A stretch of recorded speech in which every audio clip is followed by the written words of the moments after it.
And his vision aligns with my vision of how big I think this space really is. If you think about all the different industries that exist, most of them have been disrupted by technology in some way. You've got like Airbnb. So hotels got attacked by Airbnb. Taxis got attacked by Uber. These are the famous examples, right? But there isn't, if you think about it, no one's disrupted education. No, like there's no one place that everyone goes to learn stuff. It's still completely fragmented.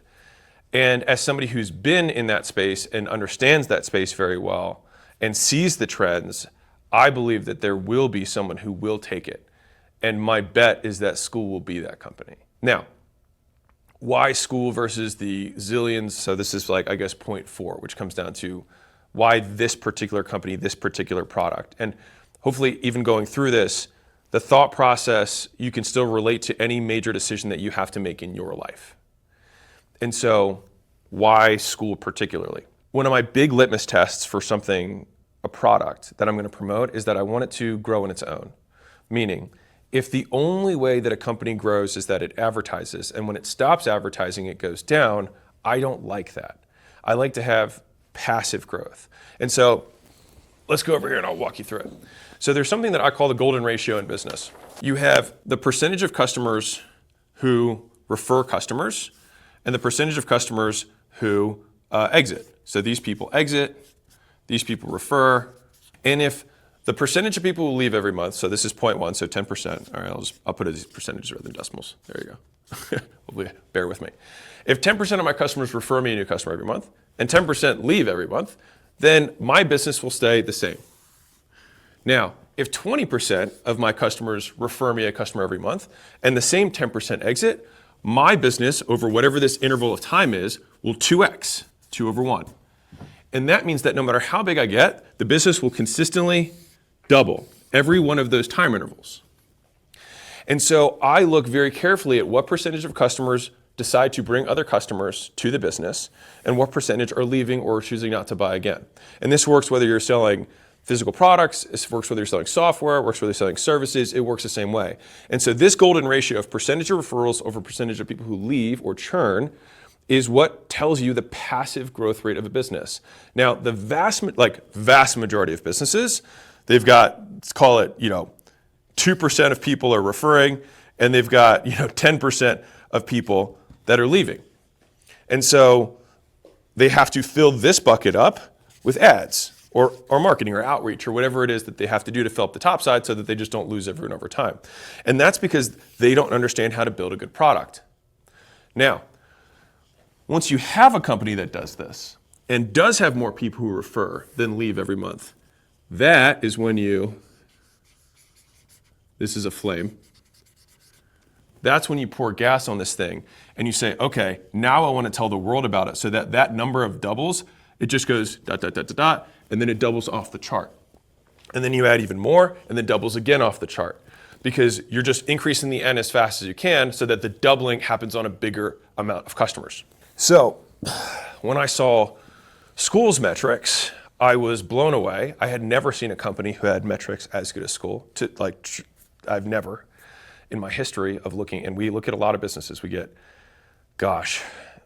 several thousand businesses a month that reach out at acquisition.com for investment and for us to buy, a minority or majority of the business. And so I've looked at a lot of business metrics. And so when I saw the passive growth rate that Skool had, it really intrigued me.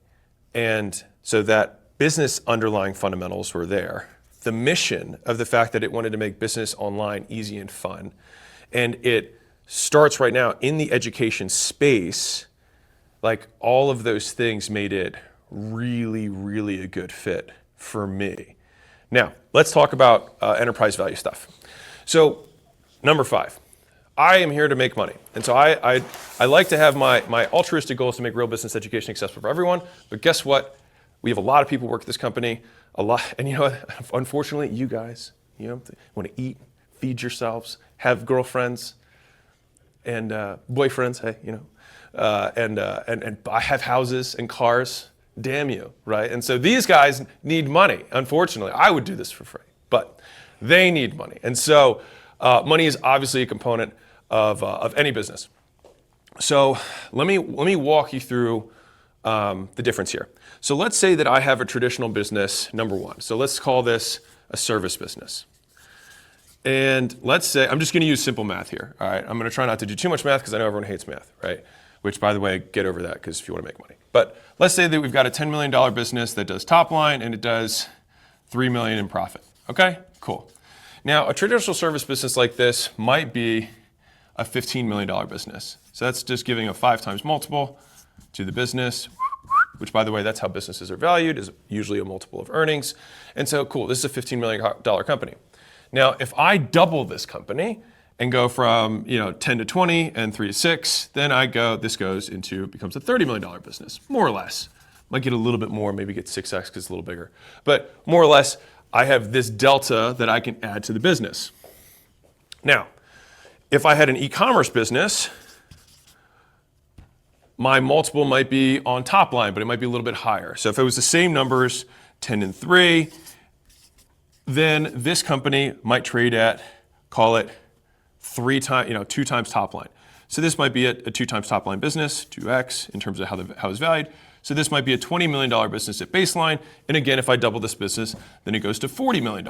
Okay, well that went from increasing by 15 million to increasing by 20 million. So if I owned this business, me putting the same effort in, I would make more money. Neat. Now let's look at this third piece, and then I'm going to tie this together for you. Let's say we have a tech/software business. And these businesses trade, and all of these trading multiples depend on all the fundamental business economics. I'm trying to keep this really simple and high level because I want the decision-making process to be the highlight more than the individual numbers. All right? But if a business, again, is $10 million top line and $3 million of profit, let's say, they might get somewhere between 10 to 20x their top line. And so this might be somewhere in the neighborhood of $100 to $200 million. Now let's say I double this business and we go from $200 to $400 million. Well then we created $200 million in value. So we created $15 million by doubling this one, $20 million by doubling this one, $200 million by doubling this one. So if you're going to put effort somewhere and it's the same amount of work, you get more for what you put in. And that's fundamentally like the acquisition.com logo is about leverage. So like it looks like this is our logo. And that's because this is a lever. And the main point there is that you get more for what you put in. And so one of my big things in life, the reason we've been able to move quickly in terms of accumulating material wealth is making sure that when we make the move, we get the most for it. And so obviously I've spent 4 or 5 years building an audience and not really promoting anything or any of the companies that I own. But this one felt too close to what so many people needed, which is they wanted a way to make their first business. They wanted to make a way to make their first dollar online. For me, the mission was aligned. They want to make it fun and easy for everybody, just like I want to make business successful for everyone. It had the fundamentals of the big market behind it, so it's moving in the right direction. I'm on the right wave.